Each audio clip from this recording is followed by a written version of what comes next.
రత్నగర్భస్థితే లక్ష్మి పరిపూర్ణ హిరణ్మయి సమాగచ్చ స్థిత్వా ఆసు పురతో మమ. మరోసారి, రత్నగర్భస్థితే లక్ష్మి పరిపూర్ణ హిరణ్మయి సమాగచ్చ స్థిత్వాసు పురతో మమ. శ్రావణ పంచమి నాడు సోమవారం పుట్టినవారు ఈ ధ్యాన శ్లోకాన్ని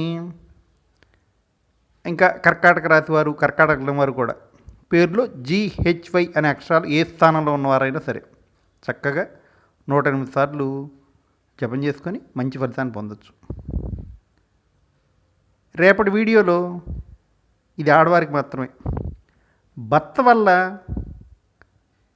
లేదా భర్తకున్న అలవాట్ల వల్ల ఆర్థికంగా తీవ్రంగా ఇబ్బందులు పడుతున్న వారందరూ, అంటే భర్త భార్య మాట వినని పక్షంలో ఏ శ్లోకం చదువుకోవాలో తెలుసుకోవాలంటే జ్ఞానాది ఎటర్నల్ ఛానల్ సబ్స్క్రైబ్ చేయండి. ఈ వీడియోని లైక్ చేయండి, షేర్ చేయండి. మీ అమూల్యమైన అభిప్రాయాన్ని కామెంట్ రూపంలో మాకు తెలియజేయండి.